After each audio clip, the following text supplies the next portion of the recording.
하나님 말씀 보시겠습니다. 우리가 함께 은혜 나눌 하나님 말씀은 출애굽기 26장 15절에서 30절까지 말씀입니다. 함께 은혜 나눌 말씀은 출애굽기 26장 15절에서 30절까지 말씀.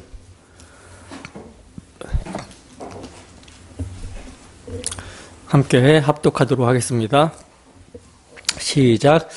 너는 조각목으로 성막을 위하여 널판을 만들어 세우되 각 판의 길이는 10규빗, 너비는 1규빗 반으로 하고 각 판에 2촉씩 내어 서로 연결하게 하되 너는 성막 널판을 다 그와 같이 하라. 너는 성막을 위하여 널판을 만들되 남쪽을 위하여 널판 20개를 만들고 20 널판 아래에 은받침 40개를 만들지니 이쪽 널판 아래에도 그 2촉을 위하여 2 받침을 만들고 저쪽 널판 아래에도 그 2촉을 위하여 2 받침을 만들지며 성막 다른 쪽 곧 그 북쪽을 위하여도 널판 20개로 하고 은받침 40개를 이쪽 널판 아래에도 2 받침, 저쪽 널판 아래에도 2 받침으로 하며 성막 뒤 곧 그 서쪽을 위하여는 널판 6개를 만들고 성막 뒤 2 모퉁이 쪽을 위하여는 널판 2개를 만들되 아래에서부터 위까지 각기 2 겹 두께로 하여 윗꼬리에 이르게 하고 2 모퉁이 쪽을 다 그리하며 그 8 널판에는 은받침 16이니 이쪽 판 아래에도 2 받침이요 저쪽 판 아래에도 2 받침이니라. 너는 조각목으로 띠를 만들지니 성막 이쪽 널판을 위하여 5개요 성막 저쪽 널판을 위하여 5개요 성막 뒤 곧 서쪽 널판을 위하여 5개이며 널판 가운데 있는 중간 띠는 이 끝에서 저 끝에 미치게 하고 그 널판들을 금으로 싸고 그 널판들의 띠를 꿰 금고리를 만들고 그 띠를 금으로 싸라. 너는 산에서 보인 양식대로 성막을 세울지니라. 아멘. 성막을 위한 널판과 연결띠. 성막을 위한 널판과 연결띠라는 제목으로 하나님 말씀 증거하도록 하겠습니다. 우리가 지난 시간에는 성소를 덮는 4개의 가림막에 대해서 살펴봤어요.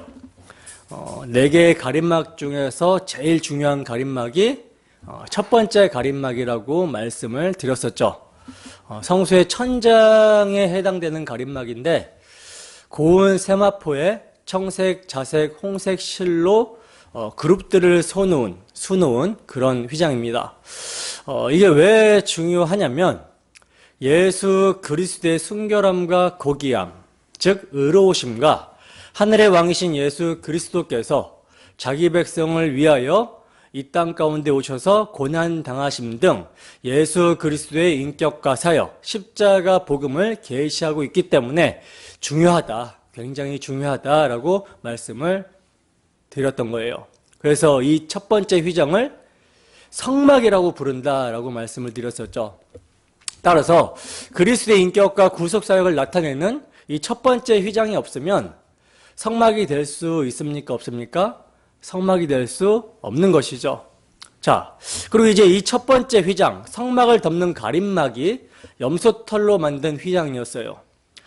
이 염소털로 만든 휘장은 뭘 의미한다라고 그랬죠?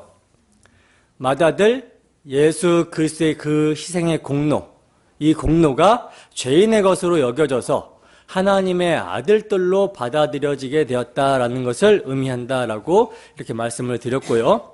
그리고 이제 세 번째 가림막부터 덮개라고 불려지는데 붉은 물을 들인 순양의 가죽으로 염소털 휘장을 덮는 윗덮개를 만들라 그러죠. 이 붉은 물을 들인 순양의 가죽은 하나님이 받으시기에 합당한 제물로서 자기 백성을 그들의 죄에서 구원하시고자 죽기까지 순종하신 그리스도의 순종, 그리스도의 고난을 의미하고요. 또 마지막 덮개인 타시, 해달의 가죽은 광야의 태양빛과 모래바람을 견디고 서 있는 성막의 외형으로서 고운 모양도 없고 풍채도 없고 사람들의 보기에 흠모할 만한 아름다운 것이 전혀 없는 그리스도의 외형, 그리스도의 겉모습을 상징합니다. 이렇게 지난 시간에 우리가 살펴본 성소를 덮는 네 가지의 가림막은 모두가 다 예수 그리스도의 인격과 사역을 증거하고 있었어요. 그러니까 성막은 복음 덩어리라고 말하지 않을 수가 없겠죠. 따라서 성막에 대한 내용을 읽으면서 예수 그리스도를 보지 못한다, 만나지 못한다, 이것처럼 사실 안타까운 것은 없는 거예요. 부디 성령의 조명하심 가운데 성막에 담긴 복음의 풍성함을 오늘 우리가 모두 누리고 즐거워하는 시간 되기를 소원합니다. 오늘은요, 성소를 덮는 가림막, 성막을 받쳐주는 널판에 대해서, 성막의 골격이라고 할 수 있는 널판에 대해서 이 널판은 무엇을 의미하는지, 복음을 어떻게 계시하고 있는지 이 점을 살펴보도록 하겠습니다. 그림을 봅시다. 그림을. 자, 그림을 보시면 이렇게 성막 틀이 있죠. 성막 틀인데 이 틀을 뭘로 만들려고 하시냐면 널판으로 만들려고 하시는 거예요. 널판. 이쪽 안쪽 위에가 이제 서쪽이라고 하고요. 지성소가 들어가는 쪽이죠. 서쪽이라고 하고요. 그리고 여기 오른쪽이 북쪽, 그리고 왼쪽이 남쪽이에요. 자, 그러면 이 남쪽과 북쪽 이 폭이 얼마나 될까요? 널판 하나의 폭이 한 규빗 반이라고 했고 이게 6개, 서쪽에는 6개가 세워지니까 한 규빗 반이 6개면 몇 규빗이에요? 9규빗이죠. 그러면 곱하기 9 하면 50cm를 곱하면 450cm, 약 4.5m가 남쪽과 북쪽 사이의 폭입니다. 그러니까 제사장이 저 안에서 움직일 수 있는 공간이 이제 4.5m 정도의 넓이라고 보시면 돼요. 그리고 남쪽과 북쪽에 세워진 널판의 길이는 각 쪽마다 널판을 몇 개씩 세우라고 해서요? 20개씩 세우라고 했으니까 이제 똑같겠죠. 한 규빗 반이 75cm니까 이게 20개면 1500cm, 약 15m 정도의 길이에요.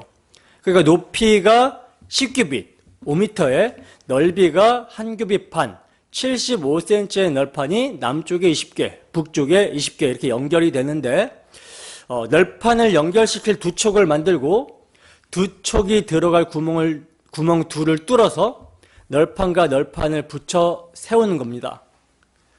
서쪽에는 이런 식으로 6개가 세워져요.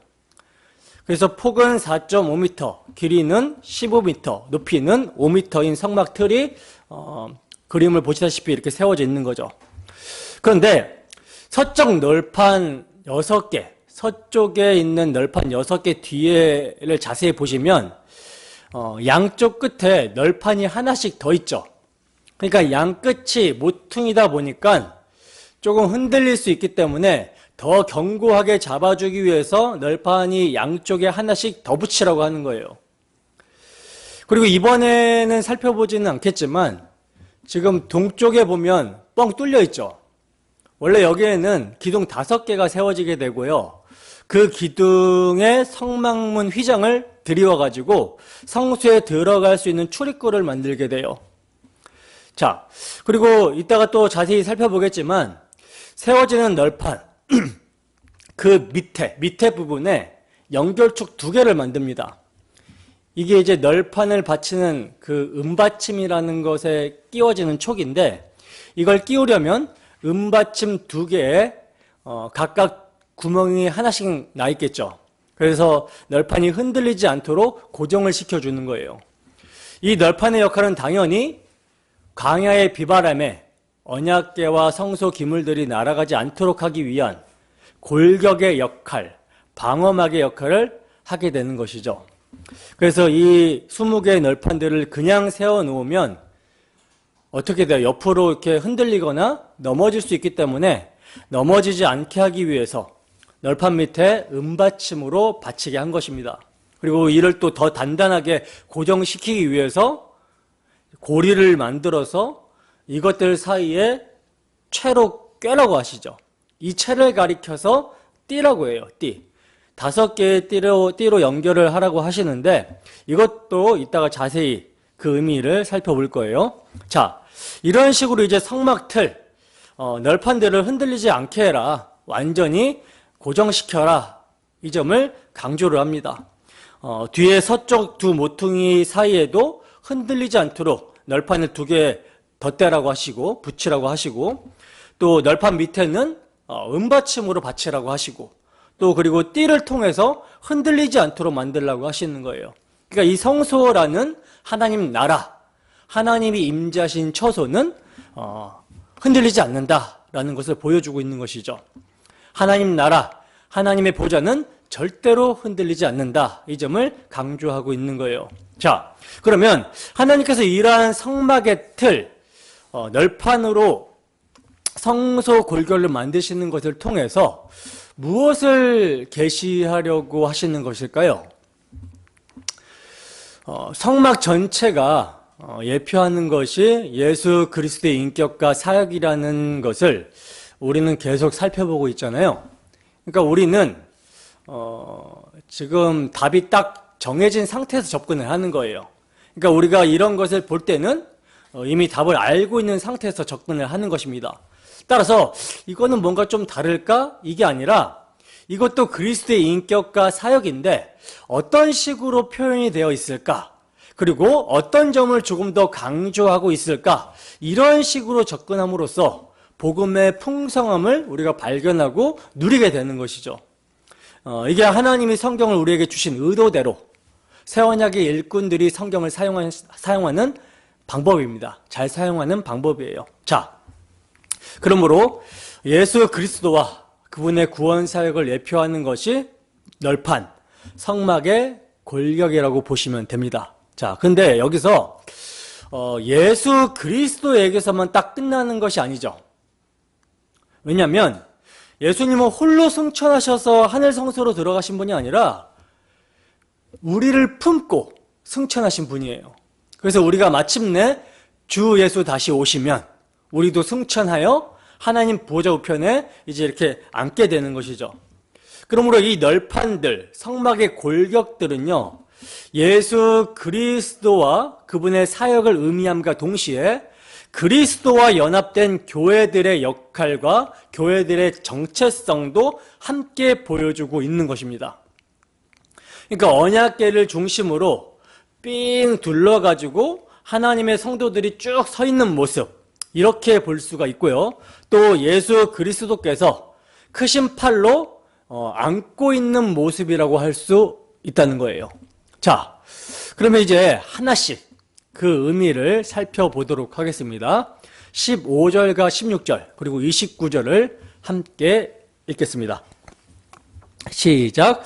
너는 조각목으로 성막을 위하여 널판을 만들어 세우되 각 판의 길이는 10규빗, 너비는 1규빗 반으로 하고 그 널판들을 금으로 싸고 그 널판들의 띠를 깰 금고리를 만들고 그 띠를 금으로 싸라. 아멘. 자, 그림을 좀 보여주세요.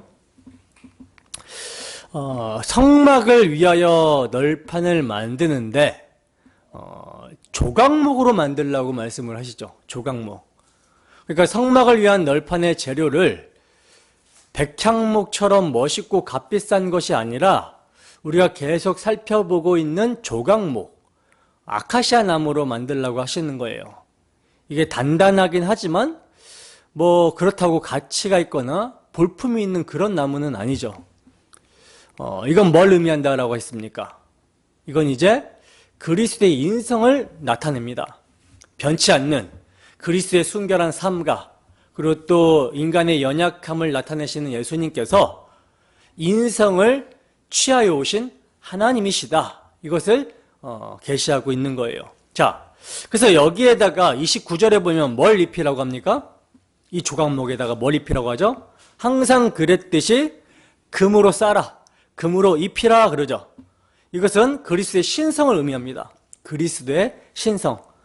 그러니까 하나님께서 친히 사람이 되셔서 이성 1인격, 한 인격 안에 두 본성, 신성과 인성을 가지시고 자기 백성들 가운데 거하실 것을 계시하고 있는 거예요. 그리고 그분이 당신만 자기 백성들 가운데 거하실 것이 아니라 우리를 또 당신 안으로 연합시켜 주셔서 우리도 하나님의 신성한 성품에 참여할 수 있도록 만들어 주실 것을 계시하고 있는 것이죠. 그러니까 그리스도가 하나님 나라의 기둥이시죠. 하나님의 교회의 기둥이 되십니다. 동시에 성도들도 하나님 나라의 기둥들이 되는 거예요. 그래서 계시록에 보면 이기는 자는, 끝까지 복음을 붙들고 믿음으로 승리하는 자는 어떻게 해주시겠다라고 하냐면 하나님의 성전의 기둥이 되게 해주겠다, 이런 말씀이 나와요. 계시록 3장 12절 볼까요? 계시록 3장 12절 말씀.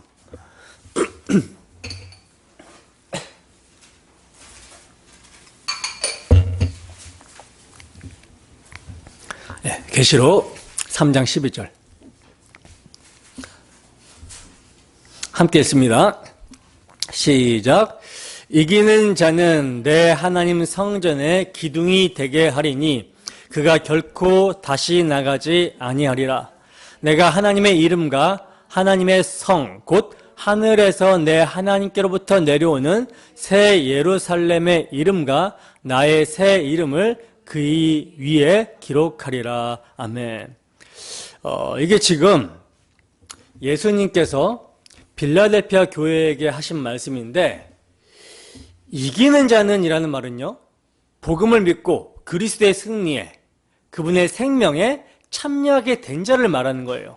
그러니까 끝까지 복음을 믿고 그리스도의 승리에 참여하게 되는 자는 내 하나님의 성전의 기둥이 되게 할 것이다.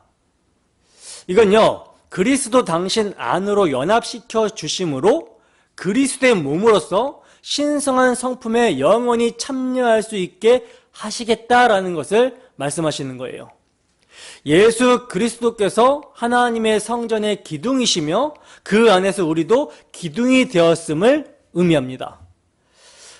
탈무드에 보면 아브라함, 이삭, 야곱, 이 세 사람을 세 기둥이라고 하거든요. 세 기둥. 그러니까 언약 백성이 이스라엘뿐만 아니라 온 세계가 이 세 기둥, 아브라함, 이삭, 야곱 위에 세워졌다라고 저들은 이제 인식을 하고 있어요.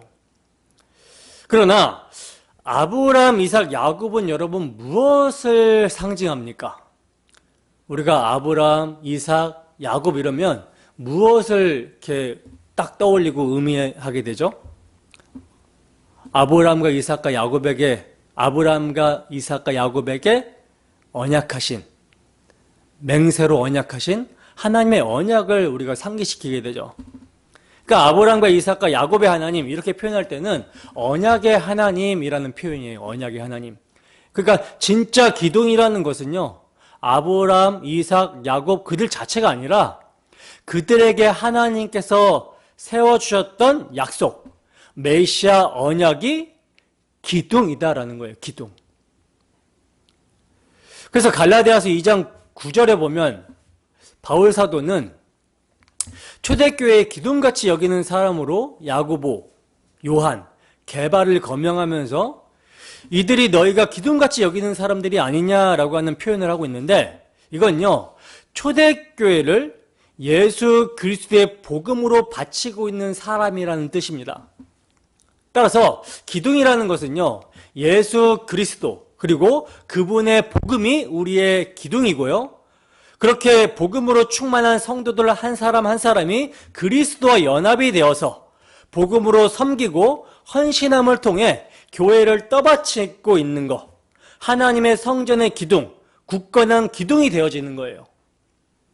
그리고 22절을 보면 22절에서 24절을 함께 읽어보겠습니다. 본문 22절에서 24절 함께 했습니다. 시작. 성막 뒤 곧 그 서쪽을 위하여는 널판 6개를 만들고 성막 뒤 두 모퉁이 쪽을 위하여는 널판 2개를 만들되 아래에서부터 위까지 각기 2겹 두께로 하여 윗꼬리에 이르게 하고 두 모퉁이 쪽을 다 그리하며. 아멘. 보시면 성막 뒤, 이게 이제 서두에 제가 말씀드렸던 서쪽 끝을 말하는 거예요. 서쪽 끝 모퉁이. 이 서쪽을 위하여는 널판 6개를 만들고 그 끝에 두 모퉁이 쪽에는 널판 2개를 만들어라. 그러니까 널판 2개를 덧대라는 거죠. 이거는 말씀드렸다시피 하나님의 그 집을 상징하는 성막의 널판들이, 이 기둥들이 잘 세워질 수 있도록, 흔들리거나 넘어지지 않도록 더 견고하게 붙잡아주기 위해서예요. 성막의 널판들이 그리스도 안에 있는 성도 한 사람 한 사람을 상징한다면 이 교회가 흔들리거나 넘어지지 않도록 더 강력하게 붙잡아 주는 거, 이게 무슨 역할로 여러분 적용이 될까요?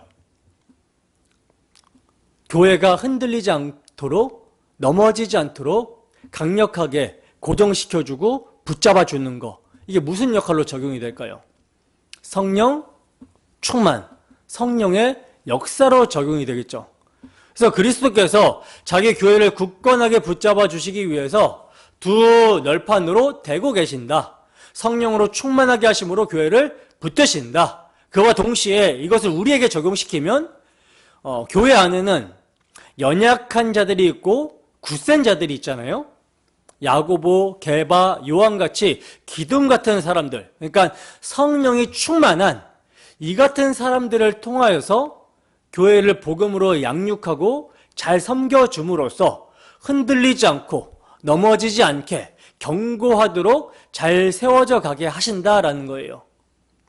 그래서 그리스도께서는 성도를 온전하게 하고 봉사의 일을 하게 하며 그리스도 당신의 몸을 세우게 하시고자 사도와 선지자, 복음 전하는 자, 목사와 교사, 이렇게 말씀으로 양육할 자들을 주셨다라고 에베소서에 말씀하고 있죠. 에베소서에서.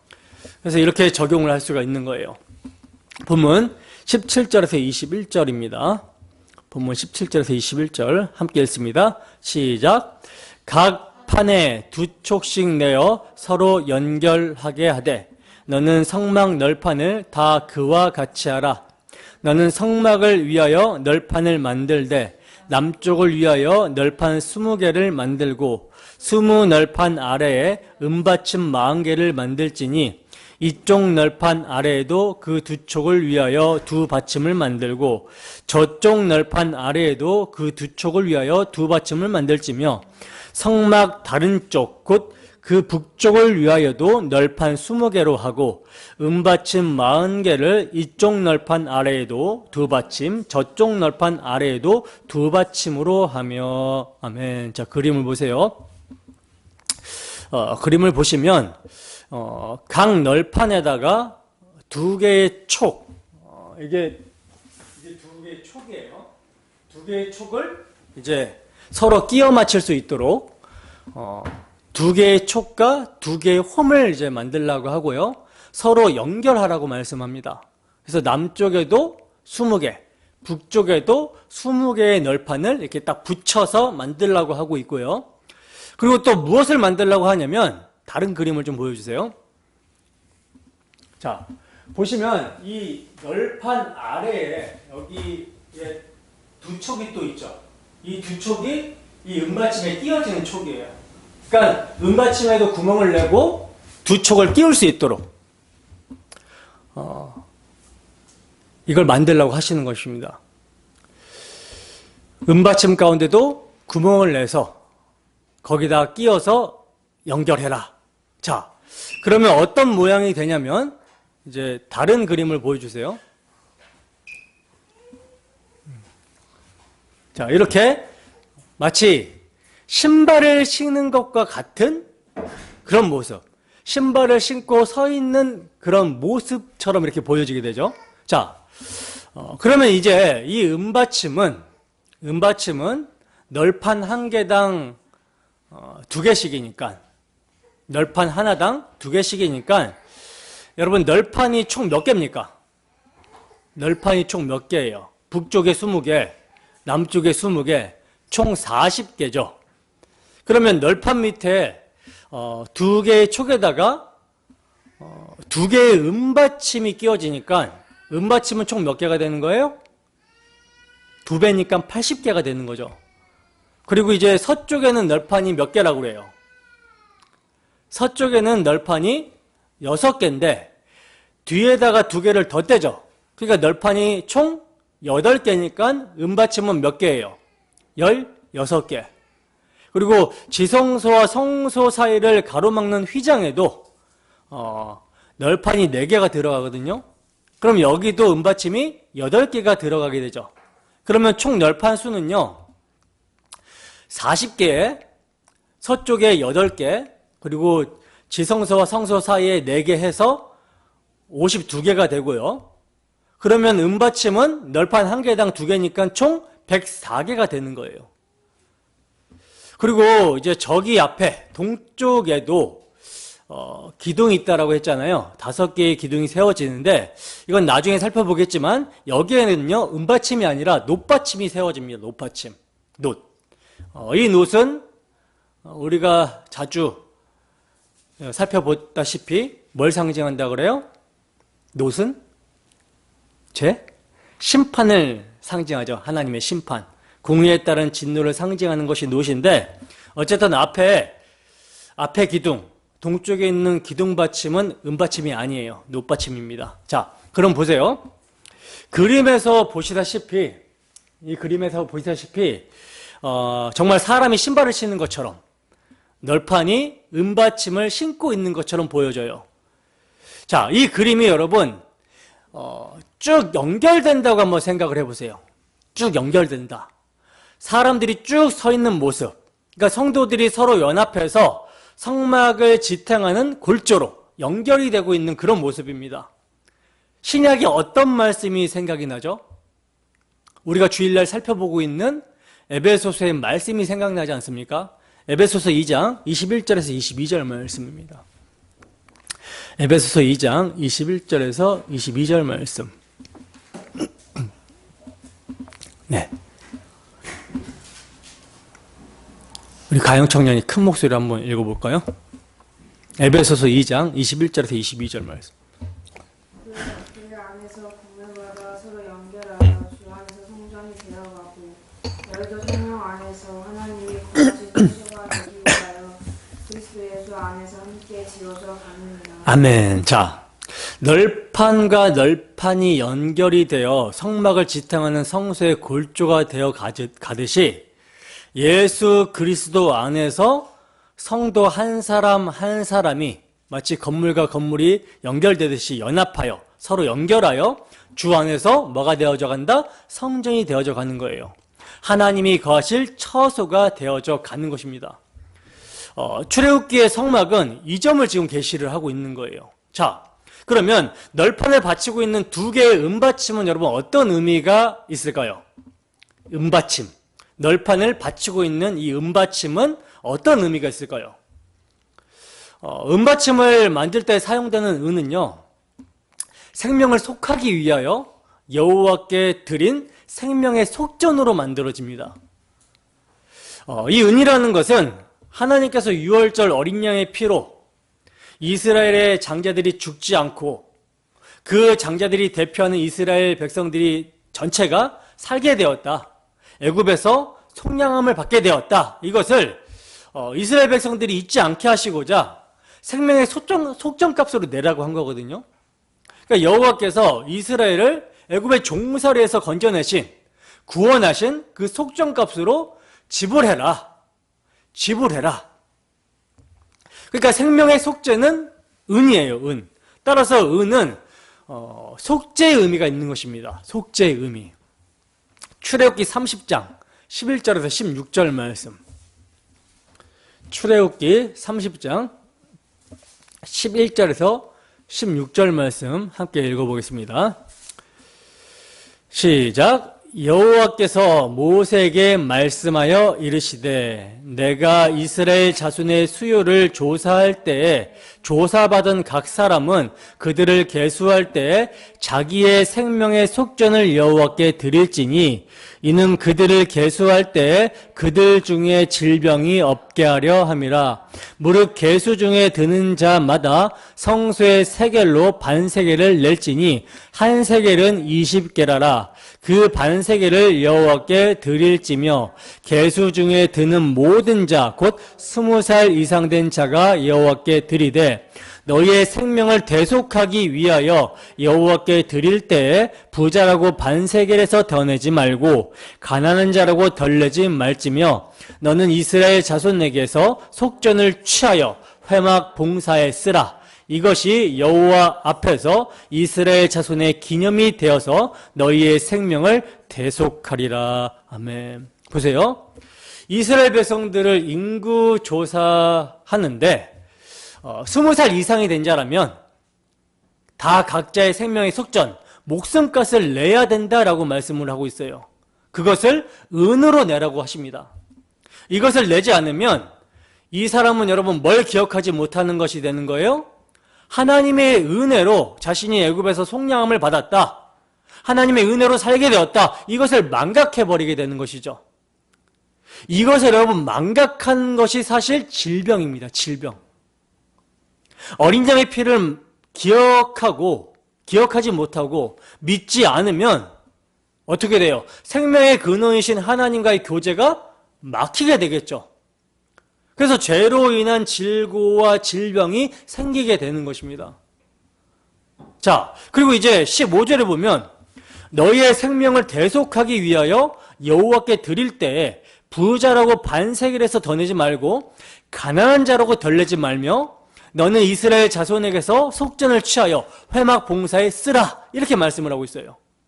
자, 여기서 이제 혹자들은 어떤 생각을 할 수 있냐면 가난한 자나 부자나 똑같이 내라고 하니까 아니 부자는 조금 더 낼 수 있고 가난한 자는 좀 덜 낼 수 있는 거 아니냐 이런 생각을 할 수 있는데 근데 사실 이런 생각을 하는 게 이상한 거죠.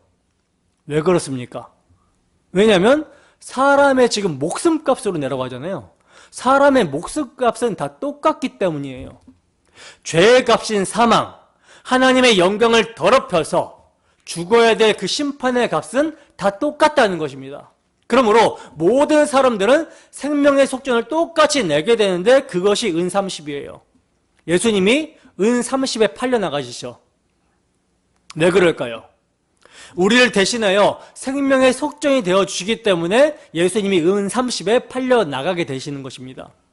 자, 그래서 이렇게 은을 생명의 속전값으로 내면 이 은이 어디에 쓰이게 되냐? 어디에 쓰이게 된대요? 회막 봉사에 쓰이게 된다라고 그러죠. 회막 봉사에 쓰라고 합니다. 그러니까 이 회막을 짓는데 은받침으로도 쓰이게 되는 것이죠.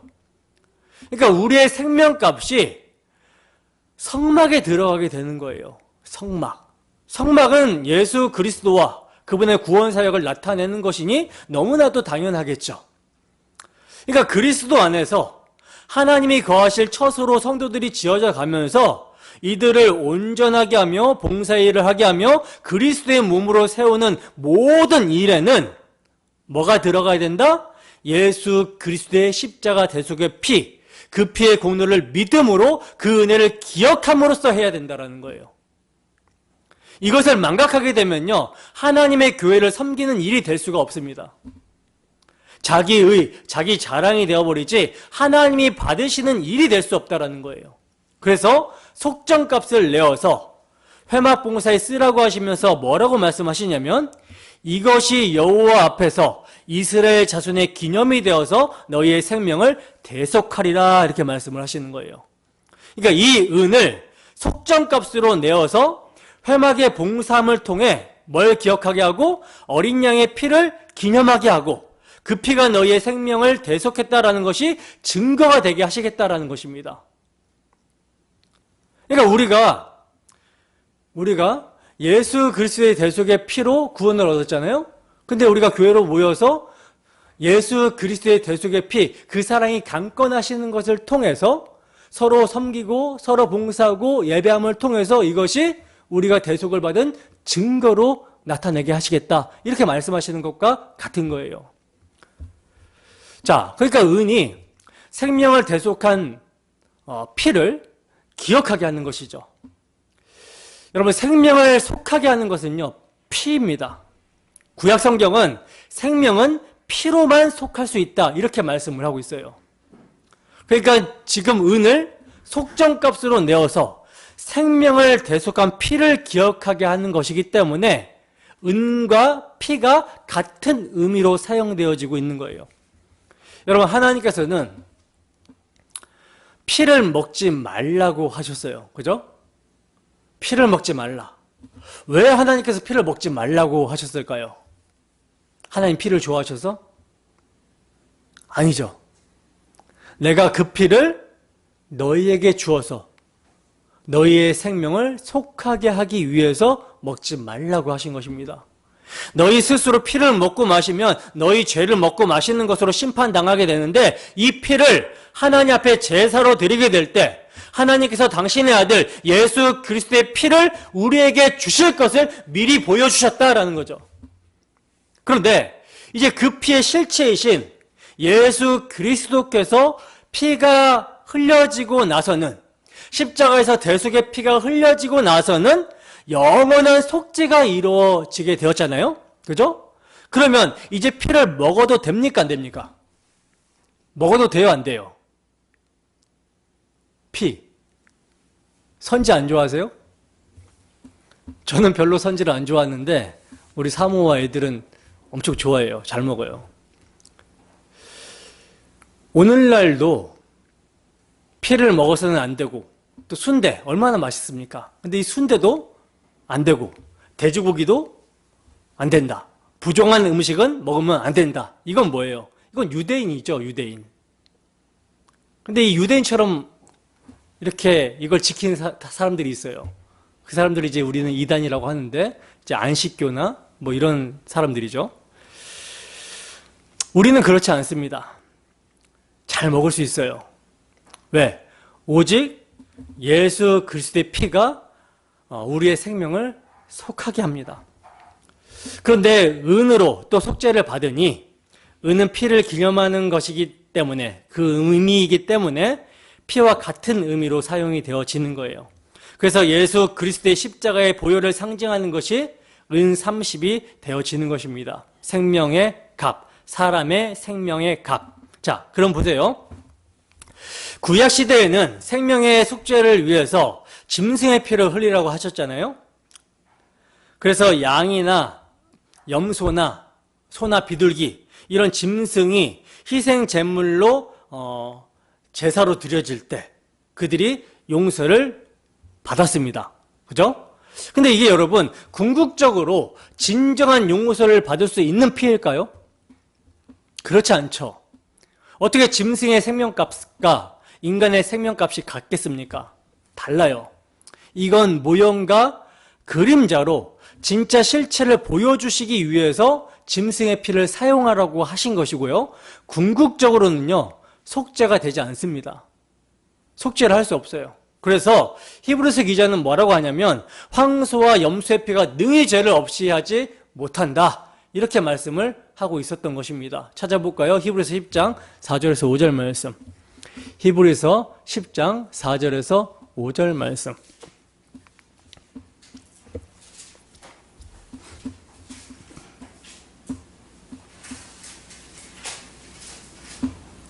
자, 함께 읽습니다. 시작.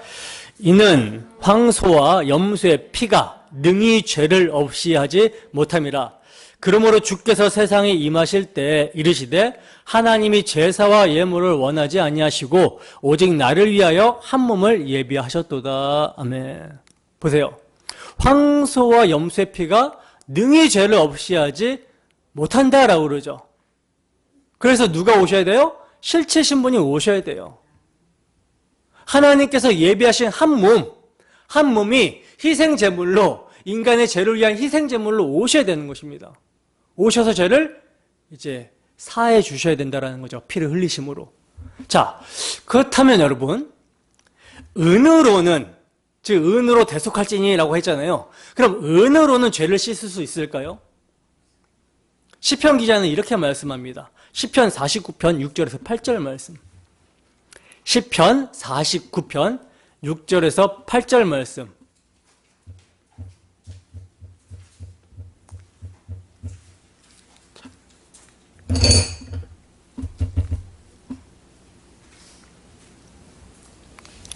자, 함께 했습니다. 시작. 자기의 재물을 의지하고 부유함을 자랑하는 자는 아무도 자기의 형제를 구원하지 못하며 그를 위한 속전을 하나님께 바치지도 못할 것은 그들의 생명을 속량하는 값이 너무 엄청나서 영원히 마련하지 못할 것임이니라. 아멘. 보세요. 정말 아무리 큰 부자라도, 어마어마한 부자라도, 빌 게이츠 같은 부자라도 이 부자가 내가 전 재산을 다 털어서 형제를 구원해 보겠다 이렇게 나서봤자 안 된다라는 거예요. 왜? 생명을 속량하는 값이 너무너무나 엄청나서 영원히 마련하지 못한다라고 말씀합니다. 영원히 마련하지 못한다면 이건 완전히 절망이죠. 하나님은요, 구약 성경을 통해서 이것을 보라고 하시는 거예요. 인간으로서는 절망밖에 없다. 너희들이 내놓을 수 있는 것은 죄밖에 없다. 그래서 내 앞에 내어놓는 역겨운 것들은 심판을 자초할 뿐이다. 그렇다면 누가 생명을 속량해 주셔야 됩니까? 하나님이 해 주셔야 되는 거예요. 그래서 영원히 마련하지 못할 것을 하나님이 단번에 마련해 주신 것이 뭐냐? 곧 죄로 말미암아 자기 아들을 죄 있는 육신의 모양으로 보내어 육신의 죄를 정하신 것입니다. 죄인인 우리의 죄를 당신의 아들에게 정하여 정죄를 해버리신 거예요. 그리하여 우리 죄를 대신하여 그 아들을 대속제물로 십자가에 단번에 잡으심으로 제사장들이 양을 잡고 소를 잡듯이 그 아들을 십자가에서 단번에 잡으심으로 영원한 속죄의 피를 흘려 이루어지게 하셨다라는 거죠. 이 점을 베드로 사도는 이렇게 증거합니다. 베드로전서 1장 18절에서 19절 말씀. 베드로전서 1장 18절에서 19절 말씀.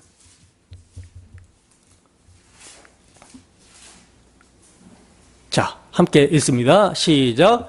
너희가 알거니와 너희 조상이 물려준 헛된 행실에서 대속함을 받은 것은 은이나 금같이 없어질 것으로 된 것이 아니요 오직 흠 없고 점 없는 어린 양 같은 그리스도의 보배로운 피로 된 것이니라. 아멘. 보세요, 여러분.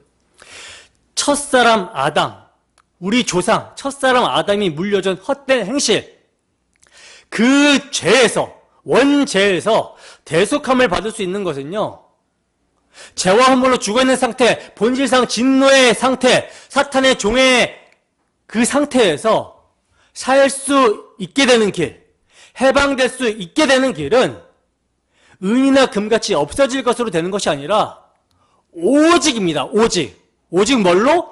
흠 없고 점 없는 어린 양 같은 죄를 알지도 못하신 예수 그리스도의 보배로운 피로 된다는 거예요.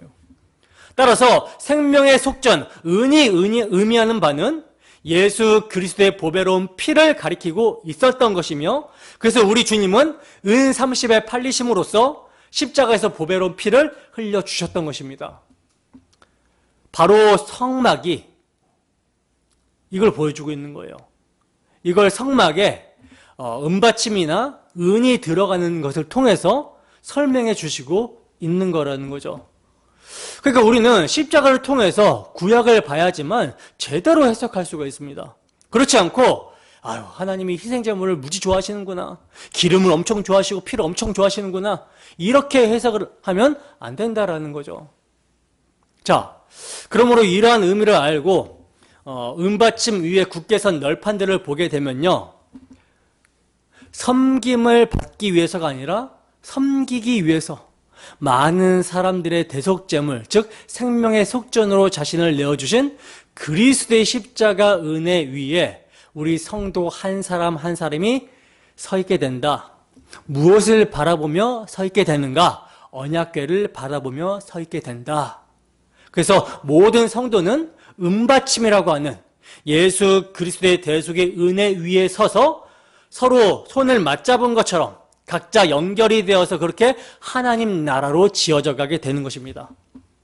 신약의 바울 사도는 교회가 서 있는 터, 사도들과 선지자들이 닦아놓은 교회의 터를 예수 그리스도라고 말씀을 하고 있어요. 고린도전서에 보면 3장인가요? 거기에 나오죠. 예수 그리스도가 터다 이렇게 말씀합니다.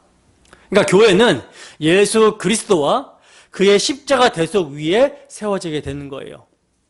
이것을 벗어나게 되면 교회라고 할 수 있어요, 없어요? 교회라고 할 수가 없습니다. 자, 본문 26절에서 29절입니다. 여기에서는 이제 띠에 대해서 나오는데 띠의 재료가 뭐고 또 개수와 길이가 어떤지를 좀 살펴보겠습니다. 본문 26절에서 29절 말씀. 자, 함께 읽습니다. 시작. 너는 조각목으로 띠를 만들지니 성막 이쪽 널판을 위하여 5개요 성막 저쪽 널판을 위하여 5개요 성막 뒤 곧 서쪽 널판을 위하여 5개이며 널판 가운데 있는 중간 띠는 이 끝에서 저 끝에 미치게 하고 그 널판들을 금으로 싸고 그 널판들의 띠를 꿰 금고리를 만들고 그 띠를 금으로 싸라. 아멘. 자, 그림을 보세요. 자, 이제 띠를 만들라고 말씀하시고 있는데 여기서 띠는요 무슨 노끈이나 가죽끈 같은 걸 얘기하는 것이 아니라 이것도 나무판입니다. 나무판. 그래서 성막 이쪽 널판을 위하여 5개, 성막 저쪽 널판을 위하여 5개. 그러니까 남쪽에 5개, 북쪽에 5개를 만들라는 거예요. 그리고 성막 뒤쪽은 서쪽이죠. 거기에도 이제 5개의 널판을 만들어라.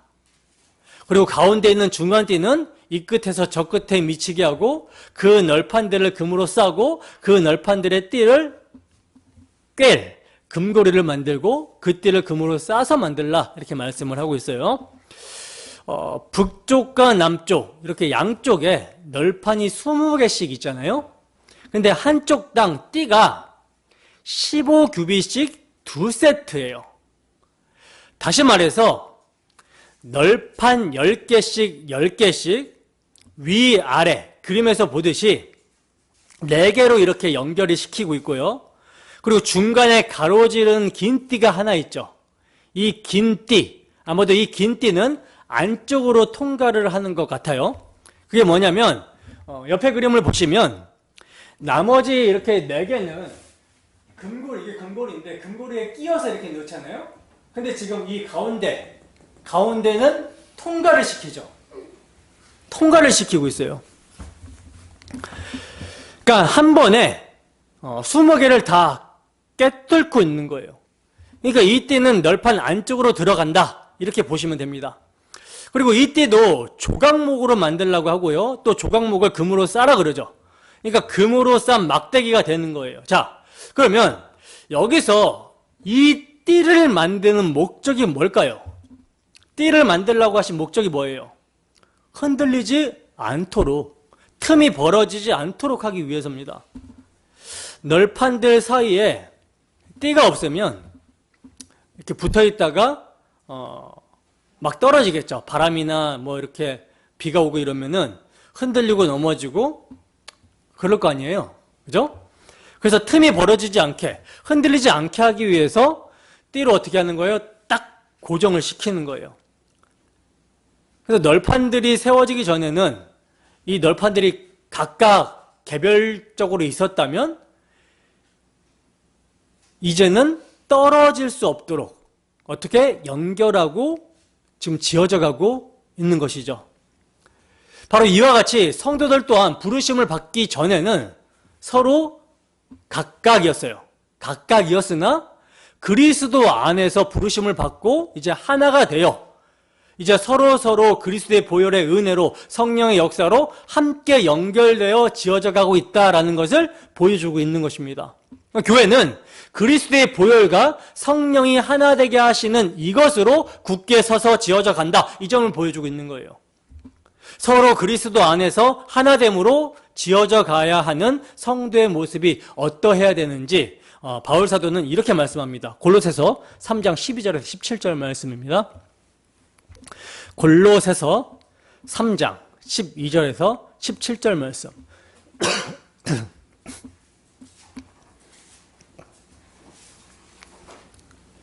네, 함께 읽습니다. 골로새서 3장 12절에서 17절 말씀 시작.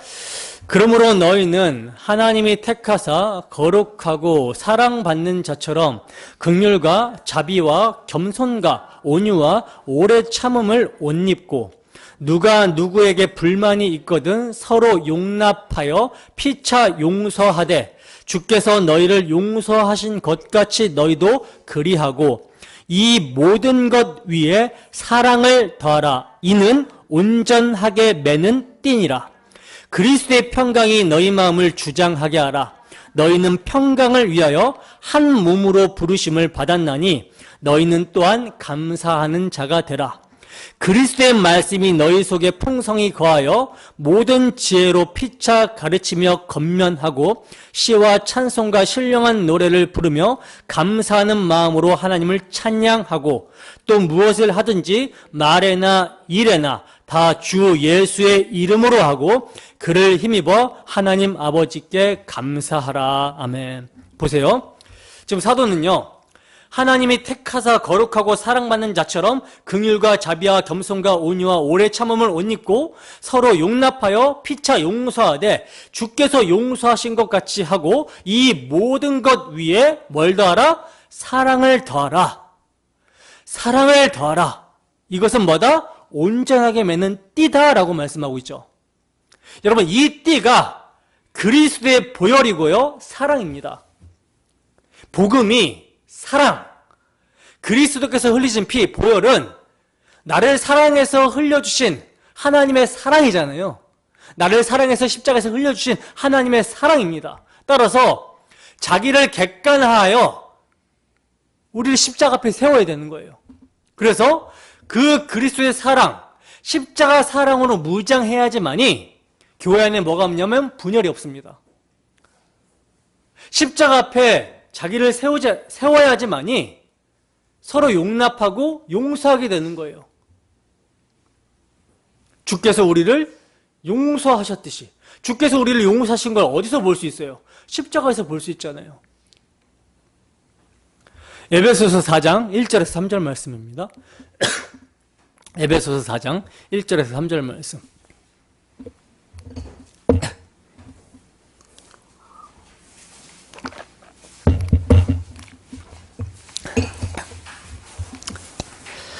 에베소서 4장 1절에서 3절 말씀 함께 읽습니다. 시작. 그러므로 주 안에서 갇힌 내가 너희를 권하노니 너희가 부르심을 받은 일에 합당하게 행하여 모든 겸손과 온유로 하고 오래 참음으로 사랑 가운데서 서로 용납하고 평안에 매는 줄로 성령이 하나 되게 하신 것을 힘써 지키라. 아멘.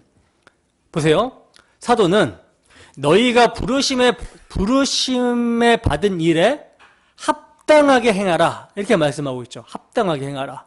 그러면서 하시는 말씀이 모든 겸손과 온유로 하고 오래 참음으로 사랑 가운데서 서로 용납하고 평안에 매는 줄로 성령이 하나 되게 하신 것을 힘써 지키라 합니다. 그러니까 교회를 하나 되게 하는 띠가 아까 골로새서에서 말씀에서는 사랑이었고 여기서는 평안이에요. 그러니까 사랑과 평안이 교회를 하나 되게 하는 띠입니다. 띠. 그러니까 사랑의 줄이 있고요. 평안의 줄이 있어요. 사랑과 평안이 교회를 하나 되게 하는 띠가 되는 것입니다. 그러면 이 사랑과 평안으로 인해서 어떤 열매가 나타날까요? 겸손과 온유함과 오래 참음과 서로 용납함, 이런 모습들이 교회 가운데서 나타나게 되는 것이죠. 여러분, 이 띠는요, 오직 복음을 사용하시는 성령의 역사로 교회를 둘러쌉니다. 우리 힘으로, 우리 의지로 이 띠를 깨워보자 라고 하면 그 띠가 제대로 착용이 안 돼요. 서로 저마다 자기 의가 드러나게 됩니다.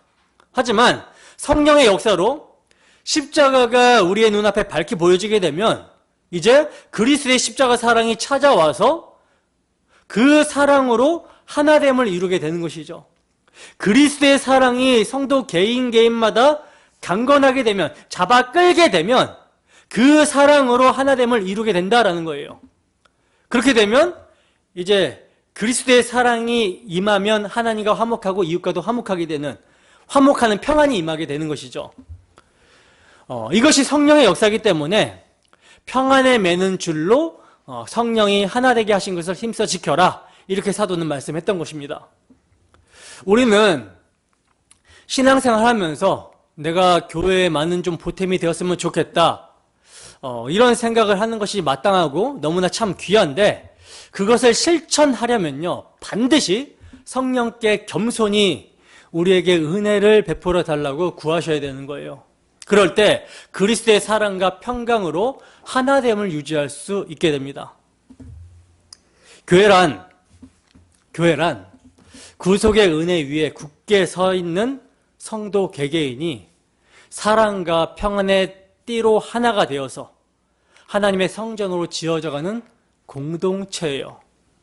이것을 보여주기 위해서 널판들이 세워져서 성막이 지어져 가고 있는 것입니다. 여러분, 성도는요, 자기만 잘 세워지려고 하는 사람이 아니에요. 하나됨을 위해서 힘쓰는 사람입니다. 생각해 보세요. 은받침이 있고 거기에 널판 하나만 딱 세워져 있어요. 어떻습니까? 은받침이 한 달란트, 은이 약 34kg 정도거든요. 아주 무겁죠. 거기 위에다 널판을 세우니까 그래도 든든해 보이십니까? 전혀 아니에요. 하나로 서 있잖아요. 하나로 서 있으면 광야에 모래바람이 한번 불면 그대로 넘어갑니다. 그런데 20개가 완전히 연결이 되고 또 서쪽으로도 연결이 되고 북쪽으로도 연결이 되어 있어요. 나아가 하나의 띠로 연결이 되어 있습니다. 온전하게 매는 띠, 사랑과 평안에 매는 줄로 성령이 하나 되게 하신 것을 지키고 있으면 넘어지게 되거나 무너지지 않는다라는 거죠. 그래서 성도는 하나 되기 위해 힘써야 되고, 이를 위해서 복음의 사랑에 충만하도록 성령의 은혜를 구해야 하는 거예요. 우리 각 사람은요, 너무나 연약한 존재들이기 때문에 여러 지체와 여러 직분을 하나님께서는 우리에게 주신 것입니다. 서로의 은사로 상호 보완하며 든든히 서갈 수 있게 하셨다라는 거예요. 따라서 교회를 떠나서는요, 건강한 신앙생활을 할 수 있을까요, 없을까요? 할 수 없는 것이 당연한 것이죠. 널판 하나만 서 있으면 무너지게 된다라고 말씀을 드렸잖아요. 근데 오늘날 무지한 사람들이 저는 예수를 믿지만 교회는 안 다니고 혼자 예배드려요, 이러고 있는데 그럴 수 없습니다. 성도는 이건 믿지 않는 사람인 거예요. 혼자서도 예수 믿고 예배하는 것이 가능하다면 하나님이 교회 공동체를 왜 주셨겠습니까? 왜 건물과 건물이 연결되어 성전으로 지어져 간다, 하나님의 임재하실 처소가 되어져 간다, 이렇게 말씀을 하고 있겠습니까? 공동체라는 걸 왜 주셨고 직분을 왜 주셨겠냐는 거예요. 주신 이유가 있다라는 거죠. 그러니까 우리가 건방지게 하나님의 뜻을 거슬러 가지고 그렇게 가면 안 되는 거예요. 얼마나 연약하면 연약한 사람들끼리 모아놨겠습니까? 근데 완전히 다 연약하지는 않아요. 어떤 하나는 잘하는 게 있다라는 거죠. 그러다 보니까 서로 잘하는 것들을 상호 보완해서 서로 연결이 되는 거예요. 왜 연약하고 부족함도 있게 하시는가? 그래야 교만하지 않고 자고하지 않고 하나님의 도우심을 구하며 찬양하니, 그래서 부족함 가운데 서로 한두 가지 잘하는 그 은사들로 서로 연합해서 교회가 건강하게 세워져 가시게 하는 것입니다. 요한 사도는요, 성도의 모임, 성도의 교제를 하나님 아버지와 그의 아들 예수 그리스도를 함께 누림이라고 말씀을 하고 있어요. 이게 예배라는 거죠. 건물과 건물이 연결하듯이 성도들이 모여 교제하며 성전, 하나님의 처소가 되어져 갈 때 하나님의 임재, 아버지와 그 아들 예수 그리스도를 누리게 된다는 것입니다. 그런데 이러한 교회로의 모임 없이, 성도의 교제와 누림 없이 혼자 널판으로 서 있겠다? 말이 안 되는 거예요. 바람만 살짝 불어도 휙 넘어가게 되는 것입니다. 하나님께서는요, 교회에 목사와 교사를 주심으로써 그리스도의 몸인 교회를 세워가십니다. 그리고 성도의 교제는 다양한 은사를 통해서 이루어지며 이를 통해 하나님 아버지와 우리 주 예수 그리스도를 더불어 누리며 예배하게 되는 거예요. 따라서 교회를 떠나서는요, 하나님께서 원하시는 영적인 삶을 살 수 있다 없다? 없다라는 것입니다. 어머니가 자녀를 잉태하며 출산하고 젖을 먹여 양육하고 기르듯이 하나님께서는 교회를 통해서 성도를 말씀으로 낳고 양육하시는 거예요. 그래서 존 칼빈은 교회는 성도의 어머니다, 이렇게 주장을 했던 것이죠. 그러므로 이렇게 하나님의 은혜의 공동체인 교회를 통해 성도는요, 굳게 서게 되며 성령 안에서 하나 되어 그리스도의 몸을 이루어가게 되는 것입니다. 따라서 우리는 개인주의와 교만함을 멀리하고 공동체를 통해 유익 얻기를 사모해야 하는 거예요. 교회란 각자 은사를 받은 대로 봉사하며 그리스도의 몸을 세우는 곳입니다. 자기 몸을 세우는 게 아니에요. 자기 이름을 세우는 것이 아닙니다. 그리스도의 몸을 세우기 위해 하나님의 아들을 믿는 것과 아는 일에 하나가 되어 온전한 사람을 이루어 그리스도의 장성한 분량에 충만한 데까지 이루어야 된다는 거예요. 이것은 몸 스스로가 할 수 있는 것이 아니죠. 머리를 통하여 각 마디가 공급을 받아 세워지는 형식입니다. 즉 머리이신 그리스도께서 지시하시고 성령께서 그 힘을 마디마디 공급하셔서 세워지는 거예요. 그래서 강단에서는 복음의 말씀이 선포되어져야 되는 것이고 성령께서는 이 복음의 말씀을 사용하셔서 성도 한 사람 한 사람 마디마디마다 은혜를 공급해 주시는 것입니다. 그 은혜로 세워지는 거예요. 그런데 이렇게 교회가 머리이신 그리스도의 지시를 받고 그 사랑 안에서 성령의 도우심을 구하며 하나가 되지 않으면 어떻게 되겠습니까? 어떻게 될까요? 사람의 속임수와 간사한 유혹에 빠지게 됩니다. 이게 이제 널판 사이에 틈이 벌어지게 되는 거거든요. 그러면 그 틈 사이로 비바람이 막 들어오겠죠. 비바람이 들어오게 되면 뭐가 더럽혀져요? 성소 안에 있는 기구들, 뭐 언약궤, 뭐 등잔대, 이런 떡상, 이런 것들이 막 지저분해지겠죠. 근데 그런 것들이 뭘 상징해요? 복음을 상징하잖아요. 그러니까 복음이 더럽혀질 수 있는 거예요. 항상 마귀는 이 틈을 노립니다. 틈을. 그러므로 우리는 사탄이 틈타지 않도록 어떻게 해야 돼요? 복음의 사랑의 띠, 평안에 매는 줄로 성령이 하나 되게 하신 것을 힘써 잘 지켜야 되는 거예요. 깨어서 근신해야 되는 것입니다. 자, 마지막으로 본문 30절입니다. 함께 읽습니다. 시작. 너는 산에서 보인 양식대로 성막을 세울지니라. 아멘. 성막은 어떻게 세워져야 됩니까?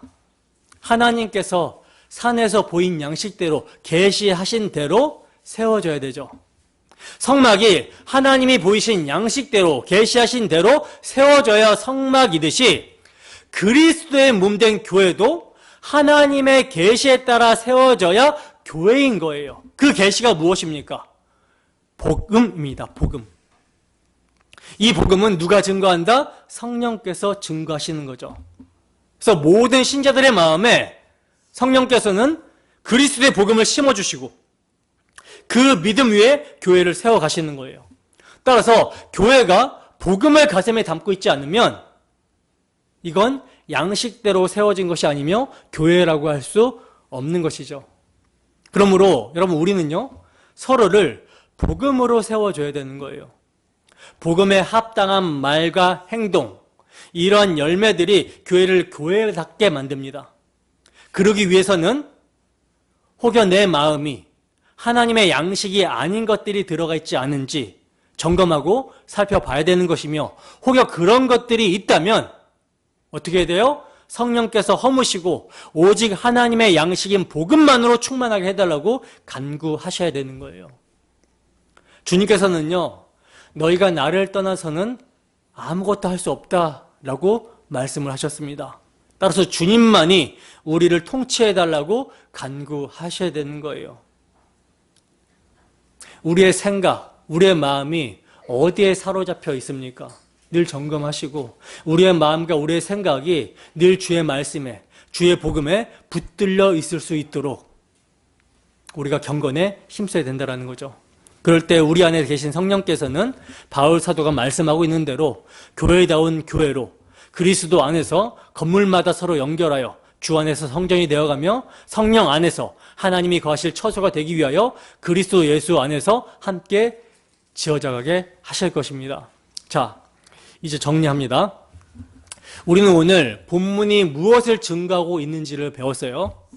각 널판들이 마치 어깨동무를 하듯이 띠로 하나가 되어 은받침 위에 서 있는 모습을 통해 성령으로 하나 되어 대속의 은혜 위에 굳게 선 우리 교회의 모습을 볼 수가 있었죠. 여러분, 널판이 세워져 가므로 성막은 완성되어져 가듯이 하나님의 백성들이 복음의 부르심으로 하나하나 돌아오고 그리스도의 생명이 그들 가운데 충만해짐으로써 하나님의 성막인 교회는 지어져 가고 있습니다. 자, 그러면 이것이 언제 완성이 될까요? 복음이 땅끝까지 증거되어 성막의 널판의 수가, 택하신 자들, 창세전에 택하신 자들의 수가 다 차서 은받침 위에 굳게 서게 되고 서로 띠가 묶여 하나가 되면 그때 우리 주님께서 재림하셔서 자신의 성막을 완성시키실 것입니다. 가시적으로 몸의 구속이 일어나게 될 것이고 새하늘과 새 땅이 임하게 되며, 그리고 그때 모든 성도는 성전이신 그리스도 안에서 우리가 그의 영광을 보니 아버지의 독생자의 영광이요 은혜와 진리가 충만하더라 하며 기쁨 중에 찬송하게 될 거라는 거예요. 그러므로 이러한 은혜의 영광의 날을 이루실 하나님께 소망을 두며 우리 모두 우리에게 주어진 모든 날 동안 하루하루를 주의 이름과 주의 영광을 위해 찬송하며 살아가게 되기를 주님의 이름으로 축원합니다. 기도하겠습니다.